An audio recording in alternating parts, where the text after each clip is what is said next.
Pendant plus d'un siècle, ces révélations sont restées cachées, à la vue de tous, dans les dernières pages de l'œuvre d'Allan Kardec.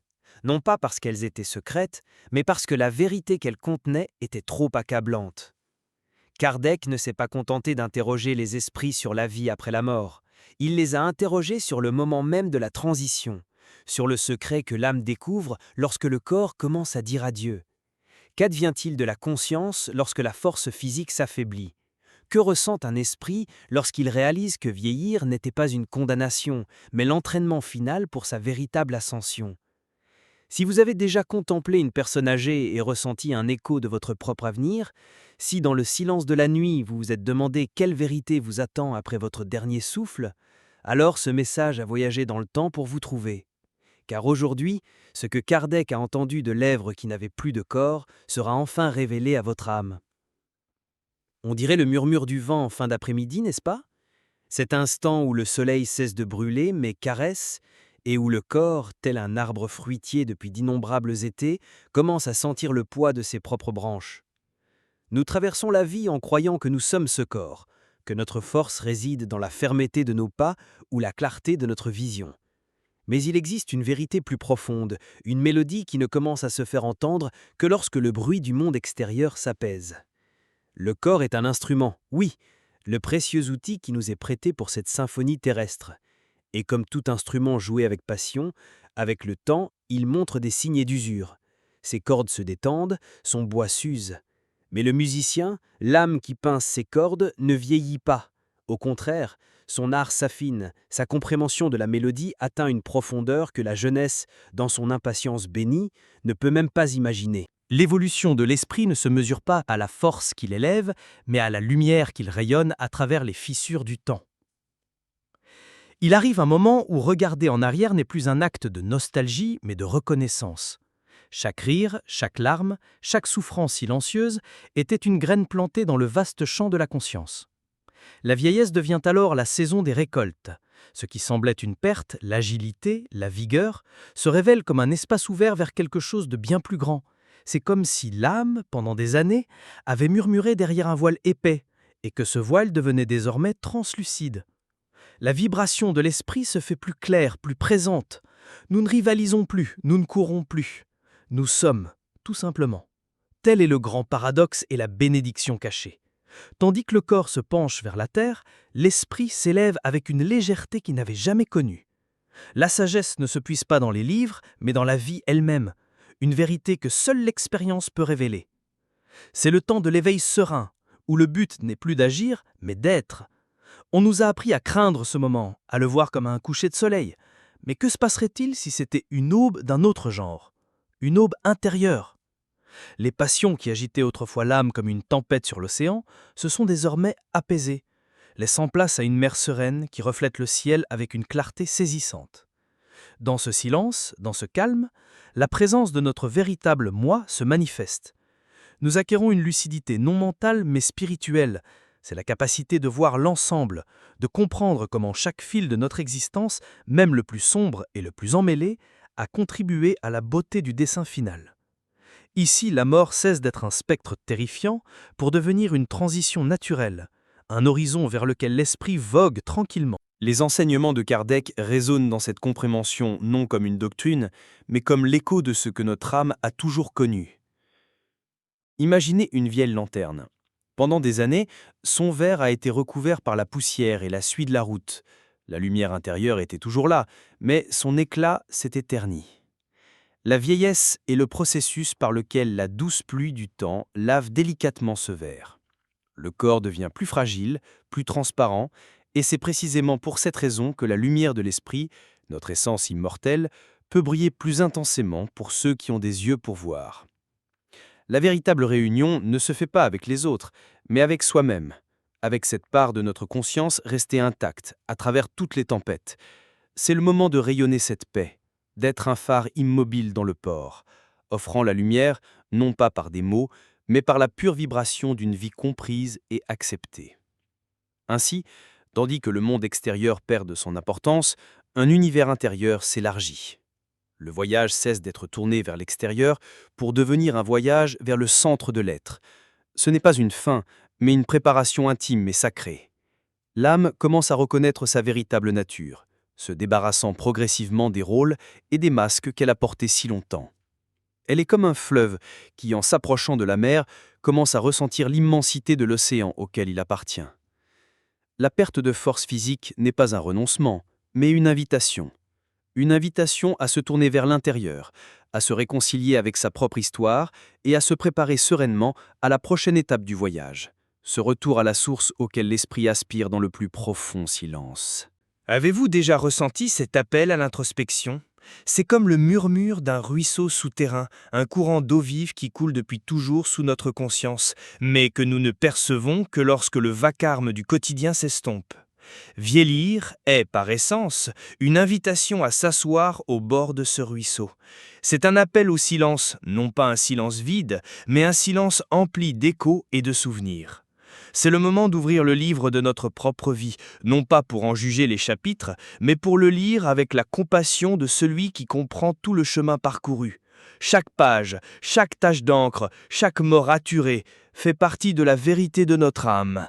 Cet acte d'introspection sereine est une véritable préparation, un dialogue intime avec notre propre esprit, où nous nous réconcilions avec le personnage que nous avons joué, comprenant que son but était de nous amener à cet instant précis d'éveil. Et au milieu de ce profond silence, lorsque l'âme se dérobe à ses déguisements, une vérité réconfortante se révèle. Nous ne marchons jamais seuls. À mesure que la vibration du monde matériel perd son emprise sur nous, nous commençons à percevoir d'autres présences, d'autres vibrations subtiles qui ont toujours été présentes. Elles sont comme la lumière des étoiles, invisibles le jour à cause du soleil éclatant de l'existence terrestre, mais manifestes dans toute leur splendeur dans le silence de la nuit de l'âme. Kardec nous a parlé de cette compagnie spirituelle, de ces guides et de ces êtres chers qui ont déjà traversé le voile. Ce n'est pas un fantasme pour apaiser la peur de la mort, c'est une réalité palpable pour ceux qui affinent leur perception. Leur présence n'est pas une intervention, mais une étreinte énergique, un phare qui nous rappelle que les retrouvailles sont un processus déjà commencé, un pont d'amour qui se construit bien avant que nous le traversions. Avec ce nouveau regard, les cicatrices de la souffrance prennent un sens nouveau. Ces épreuves, autrefois perçues comme de cruelles punitions ou des injustices du destin, se révèlent aujourd'hui être les outils du sculpteur divin. Chaque perte, chaque déception, chaque douleur physique ou morale était un coup de ciseau précis destiné à éliminer l'excès de pierre et à révéler la véritable forme de notre esprit. La souffrance n'était donc pas un obstacle à l'évolution, mais le chemin lui-même. Elle était le feu qui tempérait l'acier de notre volonté, la pression qui transformait le charbon de nos imperfections en diamant de notre conscience. Comprendre cela est libérateur. C'est comprendre qu'il n'y a pas de victimes dans le grand schéma, seulement des âmes courageuses qui apprennent les leçons nécessaires à leur croissance. Cette compréhension transforme la mémoire. Là où régnait autrefois un souvenir douloureux, s'installe désormais la gratitude pour la leçon apprise. Là où régnait autrefois la culpabilité, s'installe désormais l'acceptation de l'expérience. C'est par exemple se souvenir d'une trahison non pas avec amertume, mais avec la compréhension qu'elle nous a appris le pardon et la véritable force de notre âme. C'est regarder nos propres échecs non pas avec honte, mais avec la tendresse de quelqu'un qui observe un enfant apprendre à marcher. C'est là le véritable éveil spirituel. L'alchimie de la conscience qui transmute le plomb de la douleur en or de la sagesse. Ce n'est pas un processus intellectuel, mais une profonde guérison du cœur, un ajustement de notre vibration qui nous aligne sur le but suprême de notre existence. Et lorsque l'âme comprend enfin qu'elle n'a jamais été seule et que chaque larme a arrosé une fleur de sagesse dans son jardin intérieur, la peur se dissipe comme la brume à l'aube. La préparation à la transition cesse d'être une attente passive et devient une participation active et joyeuse au processus d'évolution lui-même. Il ne s'agit plus de ce qui est perdu dans le corps, mais de tout ce qui a été gagné dans l'esprit. Cette sérénité n'est pas résignation, c'est confiance. Et de cette confiance naît un nouveau désir, celui de partager la lumière trouvée. L'âme, désormais lucide et apaisée, se demande « Comment puis-je servir ? Comment puis-je faire de ma présence, même dans sa fragilité physique, une bénédiction pour ceux qui m'entourent ?» C'est ici que le véritable héritage commence à s'écrire, non pas avec de l'encre, mais avec amour. Et puis, de ce sommet de sérénité atteint par l'âme, une nouvelle façon de voir le monde émerge. Le besoin de prouver quelque chose, de construire de grandes œuvres matérielles, s'estompe comme la brume matinale. Mais à sa place, un but plus subtil et pourtant infiniment plus puissant surgit, celui d'être utile par essence. Que peuvent offrir un corps qui se fatigue, des mains qui tremblent? Il peut offrir un trésor que le monde moderne a oublié, une présence attentive, un silence accueillant, un amour qui ne juge pas. L'esprit âgé devient un phare. Il n'a pas besoin de bouger ni de crier. Sa seule lumière, la vibration d'une paix intérieure durement acquise, suffit à guider les navires perdus dans la tempête. Son utilité ne réside plus dans l'action, mais dans leur rayonnement. Un conseil chuchoté par l'expérience, un sourire qui traduit une vie d'acceptation, deviennent des actes de service d'une valeur inestimable pour l'évolution d'une autre âme. Pensez à un jardin.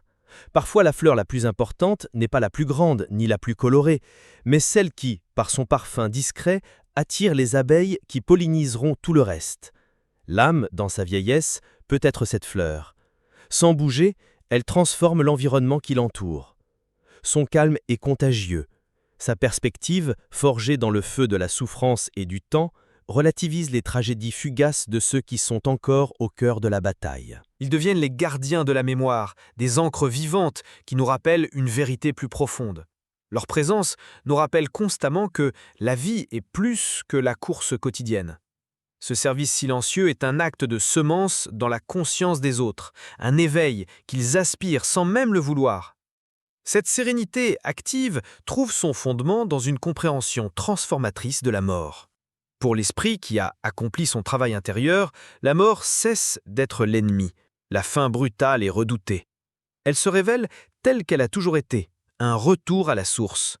Ce n'est pas un anéantissement, mais une libération. Comme Kardec l'expliquait par l'intermédiaire des voies de l'au-delà, c'est le moment où l'âme, tel un oiseau en cage, trouve la porte ouverte. Pour ceux qui ont vécu avec droiture et cherché à comprendre leur raison d'être, la transition est une joyeuse réunion, le début d'une nouvelle phase d'existence avec plus de liberté, plus de lumière et une conscience élargie.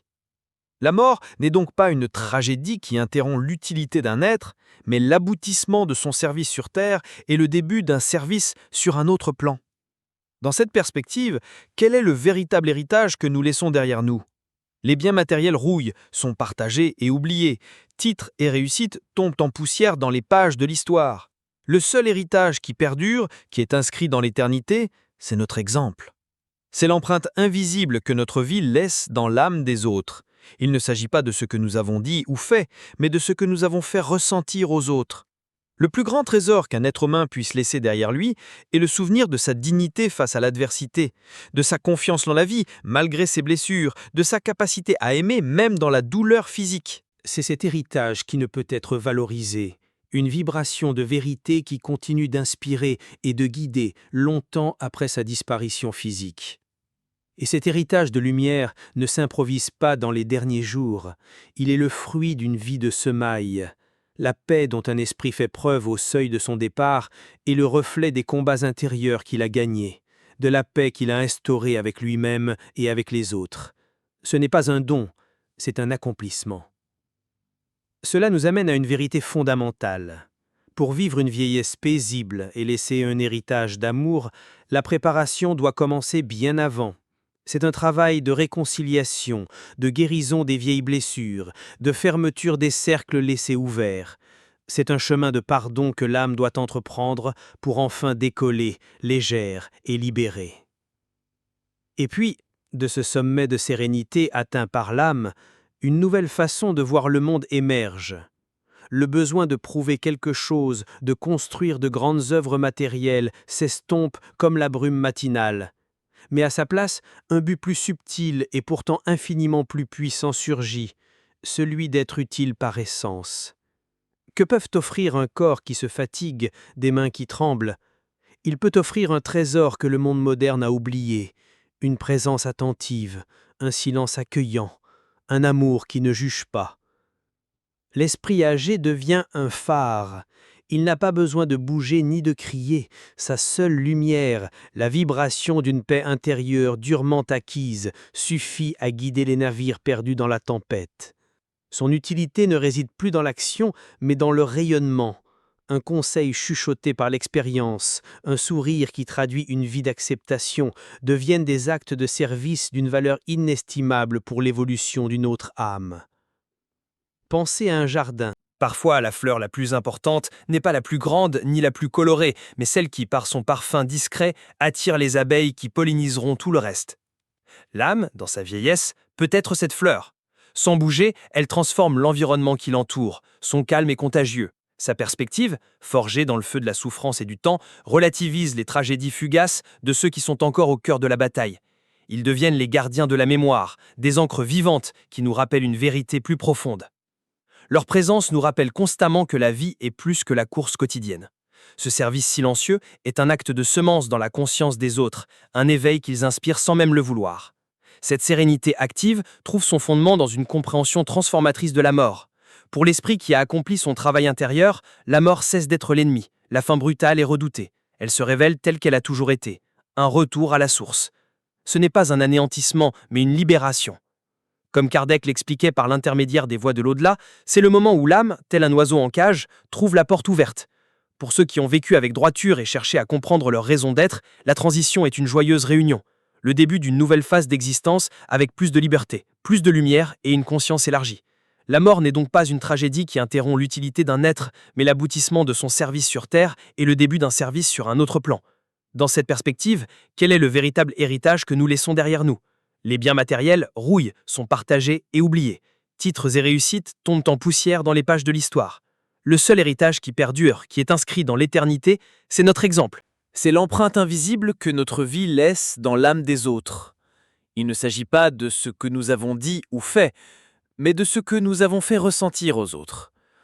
Le plus grand trésor qu'un être humain puisse laisser derrière lui est le souvenir de sa dignité face à l'adversité, de sa confiance en la vie malgré ses blessures, de sa capacité à aimer même dans la douleur physique. C'est cet héritage qui ne peut être valorisé, une vibration de vérité qui continue d'inspirer et de guider longtemps après sa disparition physique. Et cet héritage de lumière ne s'improvise pas dans les derniers jours. Il est le fruit d'une vie de semailles. La paix dont un esprit fait preuve au seuil de son départ est le reflet des combats intérieurs qu'il a gagnés, de la paix qu'il a instaurée avec lui-même et avec les autres. Ce n'est pas un don, c'est un accomplissement. Cela nous amène à une vérité fondamentale. Pour vivre une vieillesse paisible et laisser un héritage d'amour, la préparation doit commencer bien avant. C'est un travail de réconciliation, de guérison des vieilles blessures, de fermeture des cercles laissés ouverts. C'est un chemin de pardon que l'âme doit entreprendre pour enfin décoller, légère et libérée. Cette légèreté d'âme, cette paix qui rayonne comme la douce chaleur d'un foyer d'hiver, n'est pas un don du hasard avec l'âge. C'est le fruit d'un travail conscient, d'une décision courageuse de mettre de l'ordre dans sa maison intérieure.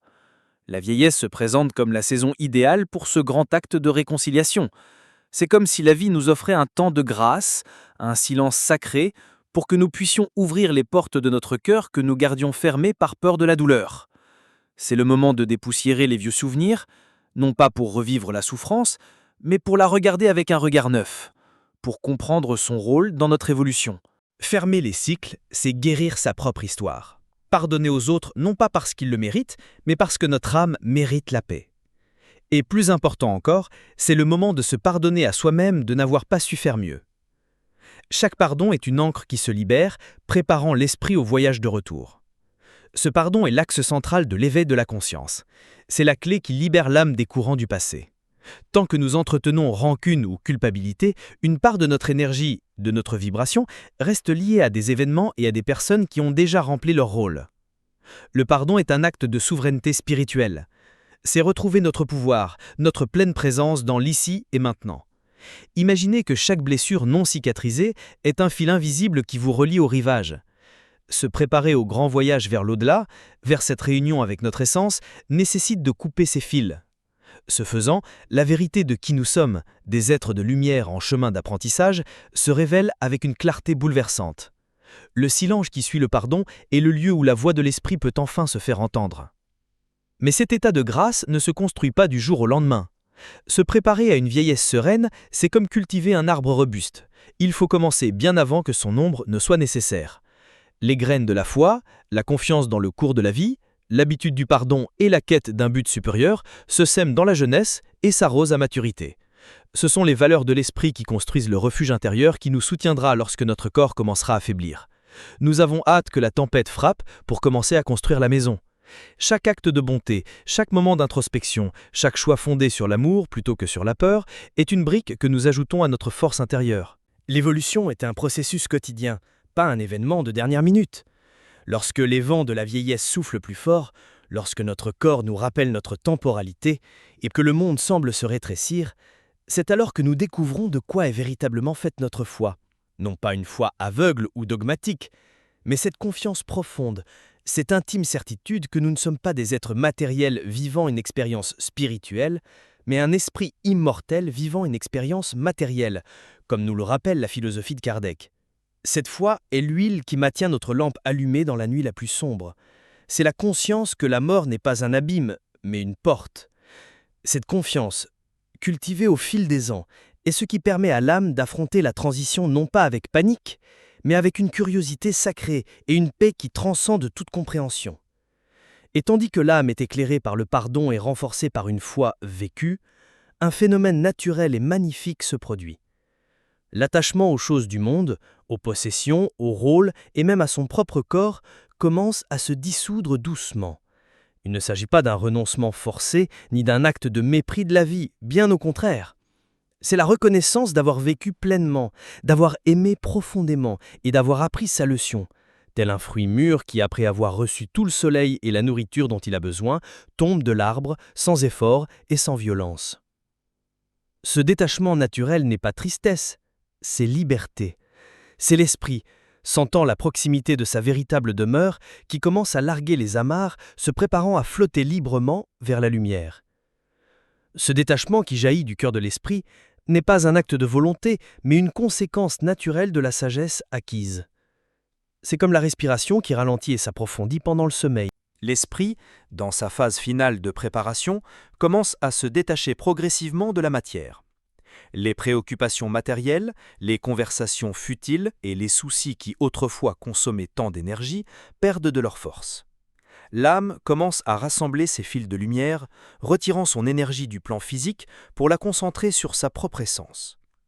Pour un observateur extérieur, cela pourrait ressembler à du détachement ou à de l'apathie, mais en réalité, c'est un acte de profonde concentration. C'est l'athlète spirituel qui se prépare au saut final, rassemblant toute sa présence, toute sa conscience, pour la transition à venir. Comprendre ce processus adoucit la transition. Ce n'est pas une rupture, mais une libération consciente. À ce stade, la perception de la réalité change. La vibration de l'esprit se transforme, s'harmonisant à des fréquences plus subtiles. C'est comme si la personne commençait à vivre dans deux mondes simultanément. Un pied sur le rivage déclinant de la vie terrestre, l'autre sentant déjà les eaux du grand océan spirituel. La vérité du monde invisible devient plus palpable que la réalité matérielle elle-même. Le silence prend sens et la solitude se révèle comme une communion profonde avec le divin et avec soi-même. C'est l'éveil final avant le grand voyage, où l'âme reconnaît que sa véritable demeure n'est pas faite de briques et de mortier, mais de lumière et d'amour. Le but de l'incarnation est accompli. Les leçons, pour la plupart, ont été apprises. Et c'est dans cet instant sacré où le voile entre les mondes devient plus fin qu'une toile d'araignée que la vérité la plus réconfortante se révèle. Nul ne part seul. La doctrine spirite, si soigneusement codifiée par Kardec, nous assure que nous sommes soutenus aux deux extrémités de la vie. De même que nous avons été accueillis avec amour à notre naissance, de même nous sommes accueillis par des esprits bienveillants à notre retour. À mesure que l'esprit s'en va, la présence de ceux qui nous ont aimés et qui nous ont précédés devient plus évidente, non pas comme des fantômes, mais comme des phares d'amour et d'accueil. Ils forment un couloir de lumière, une équipe de secours spirituels attendant patiemment de nous guider vers les retrouvailles. Ce compagnon spirituel n'est pas là pour nous presser, mais pour nous rassurer. Son énergie est apaisante, son message silencieux, tout va bien. Il nous aide à libérer nos derniers liens. L'inquiétude pour ceux qui nous ont quittés, la douleur persistante de la souffrance, l'attachement naturel au corps qui nous a si longtemps servi. Ils sont la preuve vivante que la mort n'est pas une fin, mais une porte d'entrée. La transition, la plus grande peur de beaucoup, se transforme dans cette lumière en un passage sacré, un rite de remise des diplômes pour l'âme. La certitude de ne pas être impuissant est le baume ultime qui permet à l'esprit de s'abandonner au voyage avec confiance et sérénité. Ainsi, le cycle est achevé. Le voyage commencé par le déclin physique culmine dans l'épanouissement spirituel. La vieillesse, vue sous cet angle, n'est pas un déclin, mais l'épanouissement ultime de l'âme sur terre. C'est le moment où la conscience, enrichie par les expériences, purifiée par le pardon et renforcée par la foi, est prête à retourner à sa véritable patrie. La mort cesse d'être un point final et devient le début de prochains chapitres de l'évolution éternelle. L'esprit, désormais libéré des liens de la chair, ne regarde plus en arrière avec tristesse, mais vers l'avenir avec la joie de celui qui est enfin rentré chez lui. Et maintenant que le silence revient, une question flotte encore dans l'air pour votre âme. Et si chaque ride n'était pas une perte, mais une ligne de plus sur la carte qui vous guide vers la maison? Si cela touchait une partie de vous qui le savait déjà, laissez un commentaire. Parfois, ce que nous partageons éveille aussi les autres. Abonnez-vous si vous vous sentez ici. Votre esprit a trouvé un mot qu'il connaissait déjà. Et préparez-vous, car lors de notre prochaine rencontre, nous franchirons ensemble ce seuil pour découvrir ce que les esprits ont révélé sur les premiers instants de l'éveil de l'autre côté.